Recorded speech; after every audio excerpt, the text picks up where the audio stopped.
Hello, everyone. Thank you so very much for joining us today. My name is Jody Glean. I am a member of the Delta Sigma Theta Sorority Incorporated, Greater Toronto Area Alumni Chapter, and chair of the Social Action Committee. Part of our work within the Social Action Committee is to ensure that we're engaging discussions and education initiatives that help increase knowledge and information sharing on a wide range of issues, but including that of our civic rights and our responsibilities, particularly when we may be navigating some difficult situations. As such, we are launching the Know Your Rights series, which will engage a number of key topics and areas that so many of us are navigating on a day-to-day basis. So our first topic today will be focused on navigating the school system discipline process.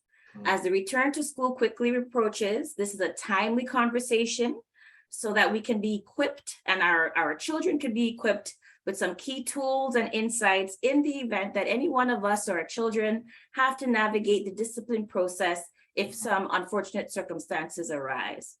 And so joining us for this discussion to share their insights, their experiences is Dr. Joseph Smith. I'm not going to go too much into his bio because I will be asking Dr. Smith to introduce themselves directly, but Dr. Smith is a powerhouse in the community. He's vice principal of Marc Garneau Collegiate Institute, which is a school here in Ontario, Canada. And he's also quite a well-known and renowned community leader working with youth organizations, including Generation Chosen, and a number of varying initiatives to support the well-being and capacity building of our youth. So Dr. Smith, I'd like to thank you so very much for your time. Thank you for joining us here. And I'm actually just going to get us kickstarted. Absolutely. Anything for you. Don't have to thank me. I'll do this easily, anytime. Awesome. Thank you so very much. So leading into our first question, just going to go into a round of introductions. Can you tell us more about yourself? And more so, what is your current role and its relevance to this discussion around navigating the school system and disciplines processes? Understood. Thank you so much for having me. Very happy to be on this platform and just converse and talk a bit about this very important topic. So my background is in education primarily. Once I achieved my PhD, I taught at a number of universities, so Tyndale, York University, other schools in Ontario. But then I segued into K-12 education as an administrator. So I was a teacher with qualifications to teach anywhere from kindergarten to grade 12.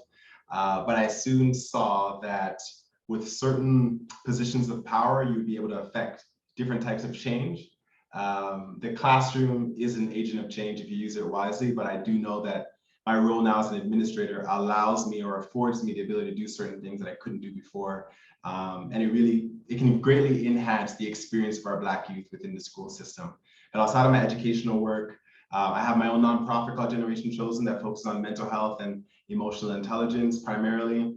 I've built Canada's first Black philanthropic institution called the FFBC, uniquely set up to provide Black charities, nonprofits, and collectives with grant dollars that they really get from our mainstream Canadian philanthropic institutions. I'm a board member of the Operation Black Belt Canada nonprofit, which affords me the ability to engage with political figures from federal, provincial, and municipal walks. And yeah, aside from that, I run my own consulting agency. So I have a number of corporate clients within the Canadian ecosystem and one American client, and we provide them with supports around psychological safety in the workplace, mental health, and also diversity, equity, and inclusion. So very full plate, father of two, proud daddy and husband. So yeah, that's my life in a nutshell. Very committed. That is awesome. Thank you so very much for sharing. And folks, I'm sure you can see why we invited Dr. Smith for this conversation today. Fantastic. Thank you. So give us some context and perspective. What has been, and anything you're willing to share, what has been your personal experience, maybe as a teacher, a community leader, or even a student within the Ontario school system? And I'm mindful within Ontario and even just within Toronto and Ontario, there's different school boards, right? Yeah. So it's a very multi-dynamic landscape. So yeah, very mindful of that, but just wanting to hear your experience with the Ontario school system and disciplinary practices from any one of these lenses as a teacher, yeah, community leader, or even just as a student. Absolutely. So I was born and raised in a lower income, underserved community in Toronto called Jane and Finch. And my mother is an immigrant from Jamaica.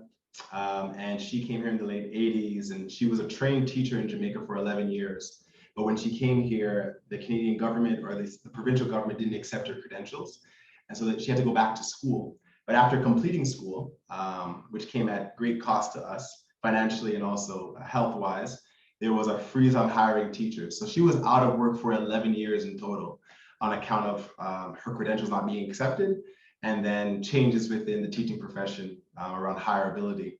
And so I got to see through her experience some of the systemic roadblocks that exist for minority folk, Black folk, as they try to access the system to be an agent of change, because this is a Black woman whose heart would beat for the community. She would be the kind of person that would teach kids from the neighborhood in our small apartment, math, science, English, without pay, right? For free, volunteering her efforts. So a woman like that with that kind of spirit had trouble accessing the system.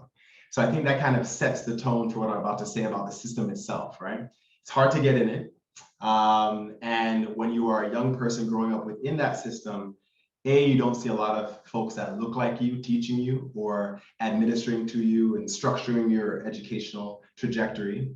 And in my case specifically, you know, when I was in grade 2, I had an encounter with a teacher that she thought I was a behavioral child because I was very talkative and very eager, that during story time, she cut out a square of the carpet and put it into a separate corner of the classroom. And every time we'd have story time, I had to sit in that corner.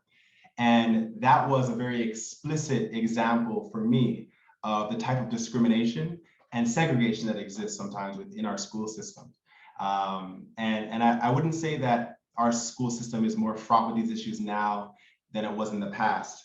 But I mean, when we put this into context, in Canada, the last segregated school closed in Nova Scotia in 1984. And so we're not far away from a past of segregated schools here. Never mind my experience of being segregated within the school because of character traits or attributes I displayed that were not in keeping with the conventions of the classroom. So fast forward, I had a teacher in grade 9 who said to me when I had trouble doing a math equation on the board that I'm better off just being a dumb jock, because essentially what she meant to say that people like me just become athletes. And she wasn't punished for her statement. Nothing bad happened to her. There was no probationary period. She was put through no DEI workshop or training that I am now called in to deliver in many cases for institutions that she had to go through. She kept her career, had her pension, and is about to retire now. All of these experiences I accumulated over my time left me dejected and wanting to drop out by grade 10. If it wasn't for one teacher that really inspired me, but they inspired me because they spoke to me like a human being. It wasn't about them being a teacher and me being a student. It was about them saying, you're a person that is looking for something. Let me expose you to a number of things. Maybe one of them will pique your interest. So now as a community worker, a lot of the young kids that I have to deal with are experiencing similar things, but they don't have a mom that went through the school system and is a teacher that can help coach them behind the scenes on how to handle adults in an emotionally intelligent way so you can navigate the system. And many of them have other vices and distractions, similar to what I had, but theirs might be more pronounced because they have brothers and sisters and cousins and fathers and mothers maybe involved in things as a result of systemic oppression and segregation. And so the vices are large, but the school system doesn't do much to convince you of the promise of education, right? Because for many of these young people I deal with through my community organization, they are already written off as delinquent from grade 3. They aren't even offered in many cases, and this is going back to a 2017 study done out of York University by Collegiate, they aren't even offered gifted tests at the same rate at which racialized white children are offered gifted tests, or Asian children are offered gifted tests in Canada in grade 3. And so there's a disproportion into who gets to access these tests, who gets the proper types of assessments to see where their competencies lie. But that disproportion plays into the disproportion of Black children in behavioral classes or suspended or expelled. And so I deal with that in community, and my goal in that community role is to reinvigorate them and get them to recognize the cost benefit analysis of getting the degree. It's that you're going to have to bypass these structures and these obstacles just so you can get what you deserve, so you can become the person you deserve to become. But in my role as an administrator, I'm now dealing with, okay, how do I inform my teachers of what they need to be informed of so they have a cultural competency to deal with the kids that are constantly in my office all the time? And then how do I motivate that grade 10 student who's experienced a decade of being rejected by the system, that they should stop skipping and re-engage the curriculum, especially when the curriculum doesn't necessarily speak to their interests. So that's my challenge as an administrator, and my role as a community worker is like pushing them back in. And as an administrator, it's like, let me try to deal with the teachers and let me try to deal with the conditions so you want to stay in. And so I feel privileged that I get to work on both sides, but working on both sides means that you're trying to clamp something that's almost impossible to clamp, right? Get you in and make the conditions right. So. Goodness, well, I'm sure I speak for most when I say thank you for the work that you continue to do and the effort you're putting out in community, because it is so needed. You know, for someone like myself, I was not born and raised in Canada. I was born and raised in the Caribbean. So my understanding of school system is from a very Caribbean context. My entry point into Canada is actually from post-secondary. And I do have a little one, and my daughter is about to enter into grade 1. Oh, and wow. Yes, and I am continuously thinking about, you know, my lack of knowledge and understanding of the school system and what I'm going to do if, you know, there's disciplinary issues. And so just wanting to ask you, you know, for parents like myself, those who didn't attend schools here, just a very broad overview. What does discipline look like in the school system? Are there different forms and or levels to discipline in the school system? Yeah, so the TDSB has newer policies over the last 5 to 10 years around how discipline should unfold in schools.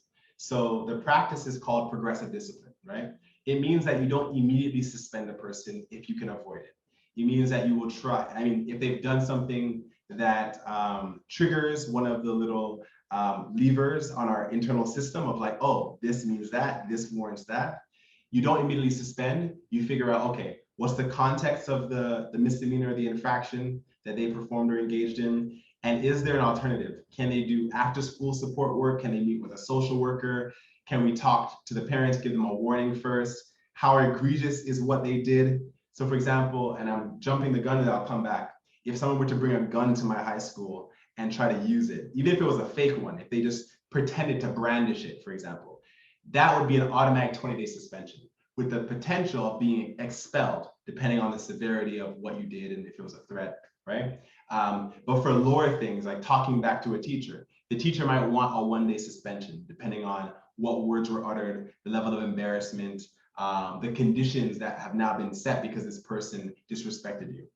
And then in that situation, the question is, well, what contributed to this outburst and this engagement with you? Are there ways to provide that person with support that they reform their behavior and then be represented back to your classroom and you repair the relationship? So it's about reconciliation in many respects. It's about progressive discipline in the sense of not immediately jumping to the first easy thing, which is a suspension, right? So to scale back, one thing about suspensions that most people don't know is that suspensions don't stay on your record past your K-12 school career. They don't get passed on to university. So a university is never going to know that you were suspended 20 times. They might want to know, but we don't give that information. They don't need to get that information. It also leaves your file after a number of years of you leaving. So like it was never there almost, right? You can also appeal the suspension after it's been done to get it expunged from your record. So say you're in grade 3 or grade 4 and you get suspended, and you're nervous about another teacher in grade 6 seeing this suspension on the report and then critiquing your child or not treating your child properly, you can appeal the process with the superintendent and get it expunged, right? Suspensions, in many respects, are a tool to almost correct behavior when communication isn't working, activities aren't working, and social supports aren't working. It's like, okay, now we have to employ this tool. We're hoping that by removing you from this space and all the things you like to do in this space, you will then correct your own behavior on your own. Doesn't always work, but for many people, they're so afraid of the suspension and they're afraid of what their parents will feel about them if they were suspended that it does correct behavior. So first and foremost, suspension is an instrument, but that instrument is used far too often on Black children in our system, and not as a corrective. It's not really used in a sense of, yeah, I'm going to do this, but I don't want to do this, but I'm doing it because hopefully you'll figure it out that I've been trying everything to get you to focus and you're not. It's really used as like punishment. It's like, I'm not happy that you're here. I'm not happy of how you operate here. I'm uncomfortable in your presence. You're suspended. And those are the types of suspensions that progressive discipline is meant to counteract. So that a teacher can't just come to you and say, suspend this kid. They barked at me and they happen to be racialized Black. That makes you think, oh, is there some bias trickling into your assessment? So there was a time in Ontario, and the last thing I'll say is there was a time in Ontario where we had zero tolerance policy, safe schools policy. It was an act in the year 2000. Safe schools policy really affected my community because a lot of my friends who were affiliated with things that were problematic, but in school they didn't engage in any of the problematic behaviors, they would get suspended or expelled for wearing a bandana or a hat or having something that looked like it could be a weapon that it wasn't a weapon, and no communication was had with them. It's kind of like, uh-oh, I looked down my list, you have this hat, that color, you're suspended. That really left a population of young people on the streets. And all of these suspensions lead to someone saying, I don't really care about this educational process anymore. And there's so much vices outside that it's like, all right, this is easier. I can just turn to this because this is very hard. There's so much obstacles I'm facing just to get an education. So that policy no longer exists, but we are still seeing the damages done to community for generations since then. Forgive me, I have to slip this question in. It's sort of a part B to this discussion around bullying.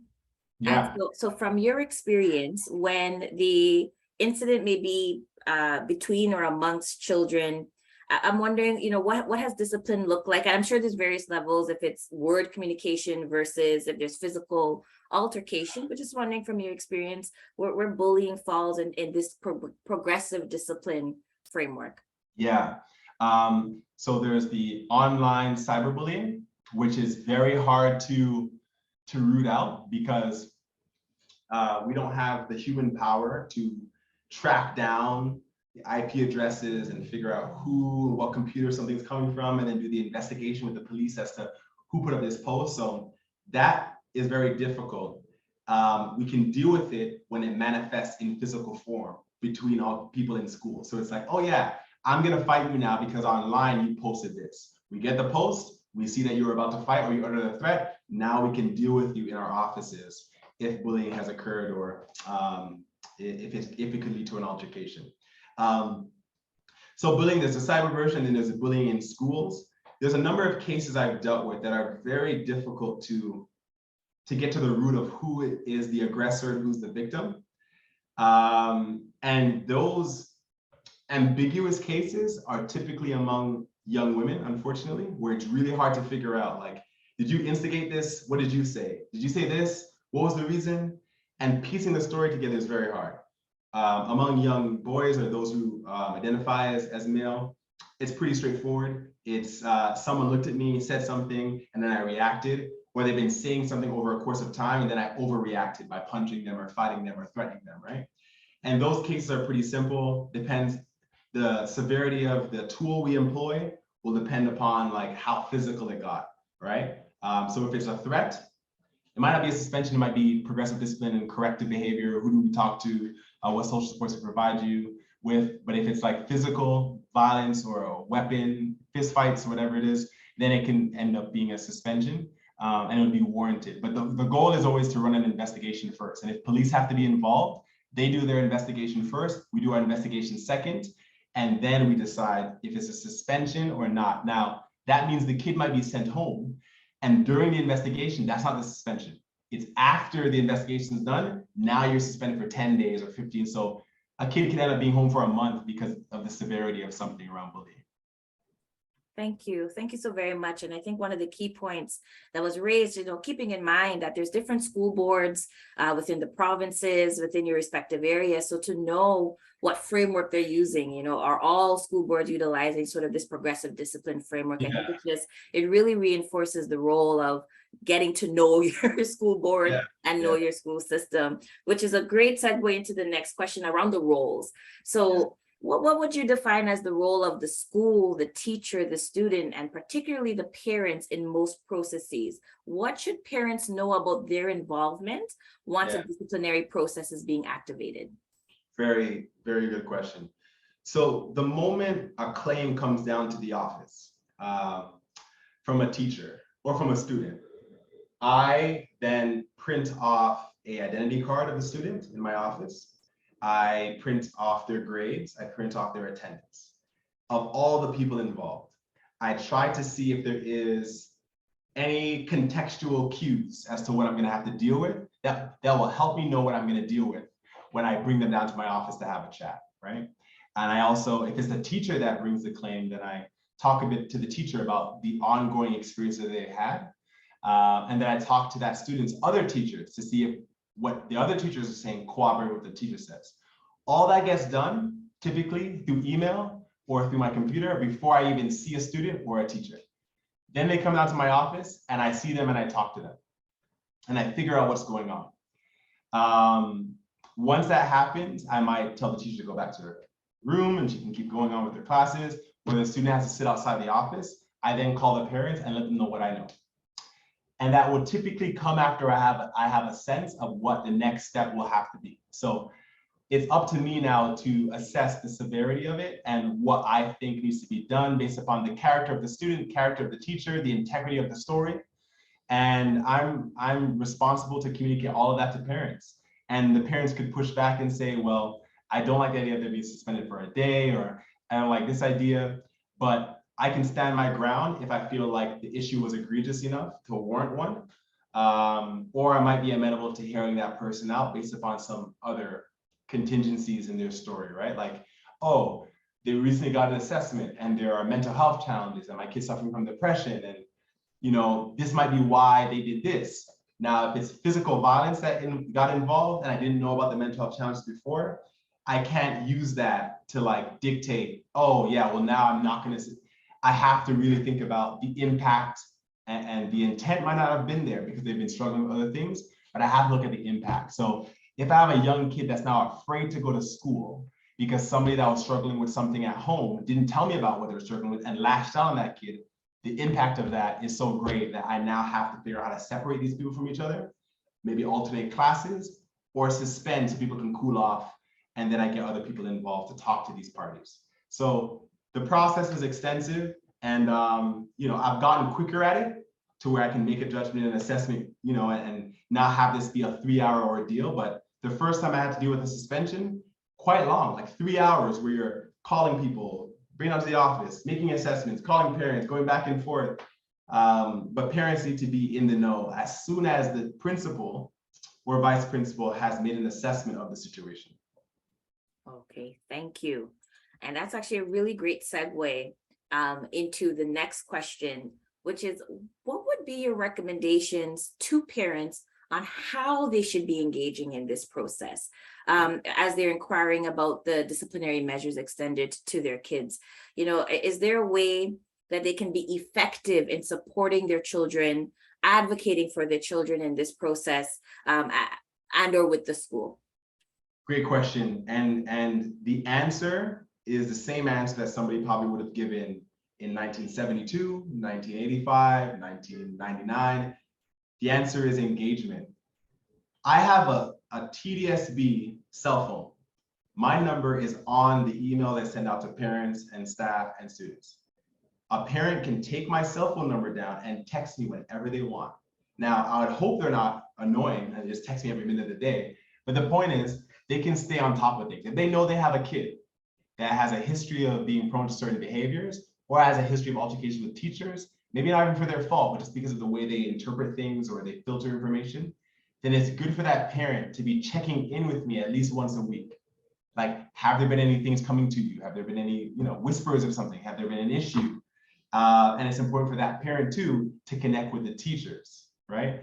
On a regular basis, so that the teachers build up that rapport. So they're not as quick to say, yeah, I'm discarding you because you've done something and I don't like what you're doing here. The relationship built between the parent and teacher really reduces the overreaction of some teachers. And it also reduces the overreaction of some administrators where they're like, oh, I know your mom. Like, we're familiar. I don't think she'd be happy with what you're doing right now. We talk all the time. I'm going to give you this warning. I'm going to give you this second warning. I'm going to give you this third warning. But we all know that if this happens again, that's it. I'm sorry. It's going to be more severe. That relationship between parent, administrator, and teacher goes a long way of protecting a young child. But not every parent has the luxury of doing that. So when they don't have the luxury of doing that, unfortunately, you are putting your faith in your administrator to be as thoughtful and as compassionate and as understanding as possible. And that's not a bad place to put your faith in. It's just principals or many administrators are just dealing with so much issues every day that they have to be expeditious in how they get through all those issues. But for them to even give a second thought to you and your kid, it's either they're going to cultivate a relationship with you or you're going to push that relationship on them. So the answer is always relationship. Try to build a relationship with the school administrators and the teachers of your child. Awesome. And I am down to the final two questions. Thank you so much for your time again, Dr. Smith. Wanting to ask, and you're somewhat alluding to it, around if there's any common mistakes or pitfalls parents make in their engagement. So it sounds like a lack of engagement.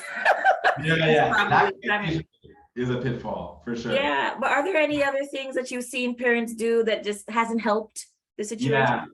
What I've seen, and it's been a trend for a number of years now, it could be because of the advent of social media, it could be because of the level of accessibility of people. Like, there's a double-edged sword with accessibility. It's like, you have my cell phone number. I hope you still respect that I have a role and I earned that role. I know what I'm doing. But what I've also seen is parents say, well, whatever you decide to do for my kid, I will never accept it. I don't trust you at all. I'm going to go above you to complain. I'm not going to talk to you. And I've seen that come out in very rude ways where it's like, yeah, well, you want to correct my child? Who do you think you are to correct my child? And I'm like, I guess people are very skeptical of people's intentions, and they have every right to be, out of the history of education and how it's dramatically disenfranchised some people. But for example, me, right? Take me, for example, you have a person that will say to me like, well, yeah, no, why do you think that's right? I don't think you have any authority or right to say this about my kid or suggest this. And I'm like, well, all I'm trying to do is ensure that they go to class, get an education, and get out of here. I don't want them to stay here, I want them to leave, right? So if I see a kid skipping all the time, hanging out with certain individuals that I know will lead them down the incorrect path, and doing things I know you wouldn't want them to do, like smoking on school premises or whatever, I'm trying my best to ensure that I mitigate that. I've given them warnings, but now I have to suspend them, right? Because they keep ignoring my warnings. If that's my communication to you, and your response to me is like, yeah, I don't trust anything you've done, I think that you're out for my kid, then you're not starting off in good faith in the conversation.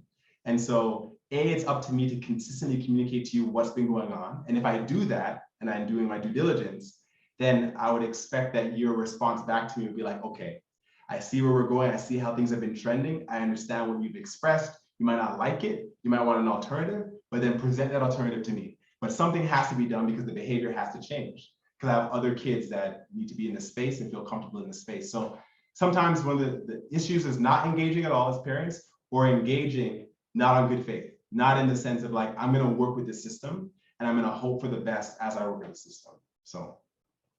Okay, thank you. Thank you. And I can imagine in some circumstances, I'm sure there may be a lot of parents saying, but Dr. Smith, there's not enough use in the system. Yeah, no, I get that it. We're navigating, yeah. Right? But recognizing that regardless, that there has to be some give and take as you move, but you stand your ground as a parent as you guide and protect your child. So I hear that message. Thank you. It's about being savvy, right? Like, you might have an administrator that you know doesn't maybe have all their scruples, and you have to deal with them. You have to figure out whatever you got to say and do to get them to be a bit more lenient in how they assess, or a bit more generous in how they interpret your child's behavior or your child's ability.